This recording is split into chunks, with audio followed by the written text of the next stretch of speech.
Good morning! Good morning mga katuto! Ayan, nakatingin ako dun sa camera. Ayan. Ito ang aking mag-ama. Hello! Ngayon po ay magluluto kami ni Mother. Magbabanding kami. Magbe-bake kami ng banana cake. Banana cake. Ayan. So, ang ginagawa ko po sa banana cake, minamash ko po ito. Mag-hi ka nga, Gab. Gab! Hello po. Ayan si Mother, busy. Eto po yun. Pag gumagawa ng banana cake, minamash po syempre yung banana. Ayan yung mga banana. Ganito, minamash. Yan, ganyan po ang ginagawa. Dudurugin po. Ito pa ituro sa akin. Turo sa amin to ni Tita Adela. Maraming na ituro yun kasi sobra talagang napaka-talented.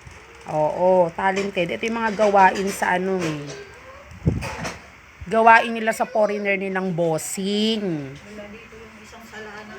Oo. Ayan, gumagawa kami ng gumagawa siya. Pwede po tong pwede kang mag-bake sa oven. Sa gilid daw sa gilid man, natatapon na ata. Oo, tapon mo. Oo. Ngayon, pwede kang magluto sa oven, kung wala naman, sa kawali. Tapos, para pag hindi sayang sa sa gasol, dun sa labas ng bahay po, kahoy, magkahoy na lang. O, diba? I-steam siya. I-try nyo po. Ang tagal niyang mag-ano. Matyaga-tyaga lang. Ako na. Si tyagaan yan, may. Hindi naman yan madalian.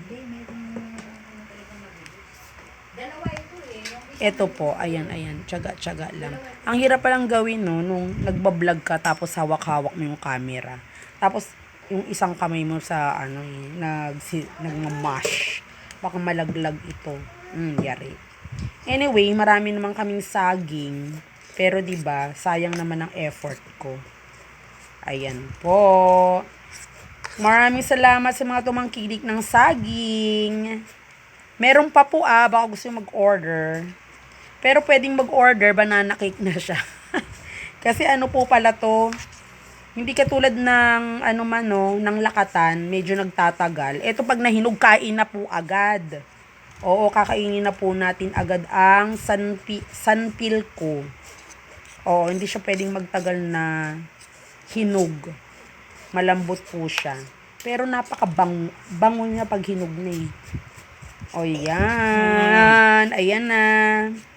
Okay. Pagkatapos nito, since na siya, okay lang daw. Ayaan mo na. Okay lang yan. Okay lang siya na maganyan. Huwag mo nang paanuhan. Pag durog na po siya, it's okay. Merong basahan. Ayan. Tapos na po. Ayan. O, diba? Ang ganda-ganda.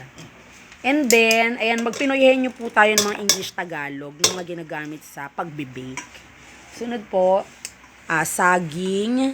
Ang Tagalog, saging. Ang English ay banana. Sunod, syempre, para maging matamis ang cake. Wala namang cake na hindi matamis. Asukal. Ano English ng asukal? Sugar. Then, nilalagyan din to ng salt, konti lang, para balance. Konti lang. And then, pagkatas ng sugar, merong harina. Ayan na nga, ang ginagawa ng Mother. Sinisip, yan ang sip. Hindi yung basta yung harina, inilagay na lang agad sa cake. Anong English ng harina? Flour. Ayan, flour. Ang sikat yung all-purpose flour nga, diba? Then, kasama ng flour. Pero wala, hindi isasama dyan yung gawgaw. Pero kahawig, diba, ng harina, yung gawgaw. Anong English nun? Anong English ang gawgaw, ma? Naku, nakalimutan ko to yung English ng gawgaw. Kung eto flour. Marlene, anong English ng gawgaw? Kasaba. Len? Kasaba powder. Sunod po, may suka pa ito konti. Ano yung English ng suka? Vinegar. Ayan. And then, syempre, merong gatas. Anong English ng gatas? Milk. So, yun po. Syempre, meron pang tubig. Water. And And then, meron pang egg. Itlog. Oo, lalagyan syempre yan ng itlog. Egg. Anyways. Ano pa ba? So, yun po. Then, yung mga gamit. Syempre, mga gamit-gamit. Yung mga gamit naman. So, eto. Plato, plate. Tinidor, fork. Next, meron Hindi na siyang... kailangan naman sana yan ganyan. Kada tuloy hindi matulog lahat. Tinitipid. Meron siyang, syempre, cup or mug. Ayan, kailangan syempre ito sa asukal, mga milk, yan, pag gaganon-ganon. Sukatan. Sukatan. Ano pa ba? Mga sukatan. Syempre, pag meron pang mga, yung kutsarita. Oo. Anong Tagalog? Anong English ang kutsarita? Teaspoon. English ng kutsarita, teaspoon. So, yung malaki-laking kutsara, ay spoon. Spoon.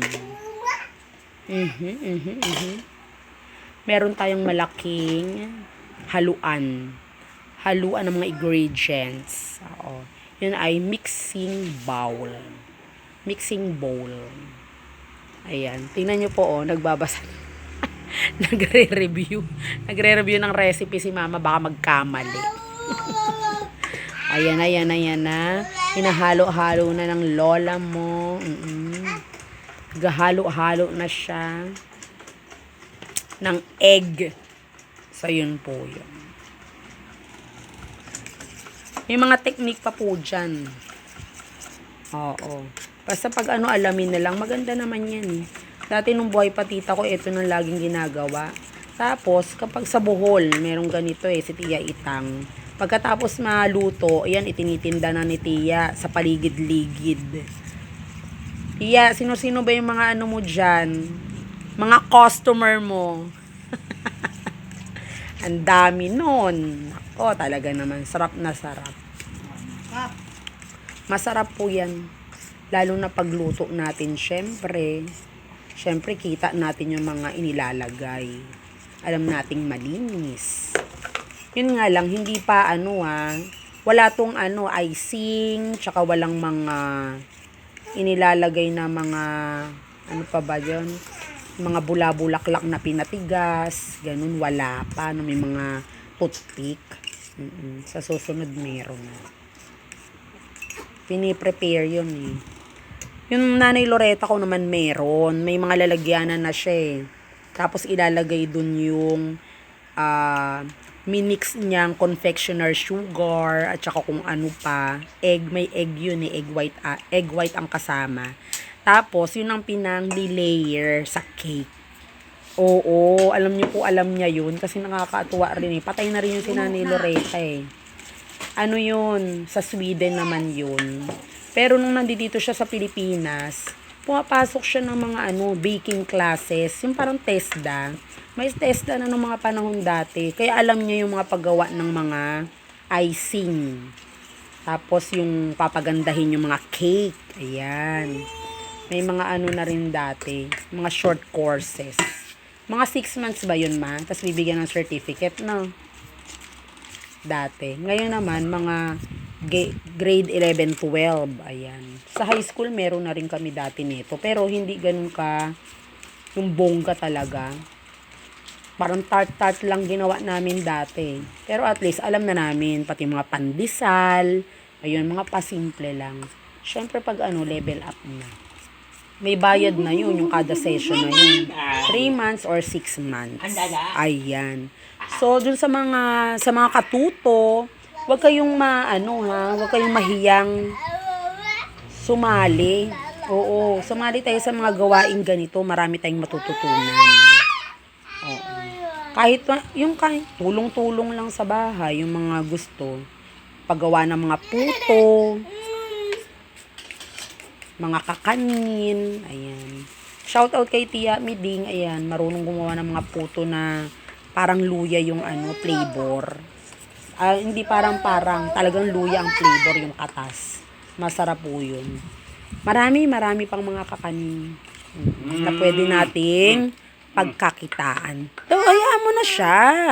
Huwag mo siyang pipigilan. Okay lang yun. Okay, so until then, ayan, imimix na po namin itong mga to. Bye-bye! Hanggang sa susunod!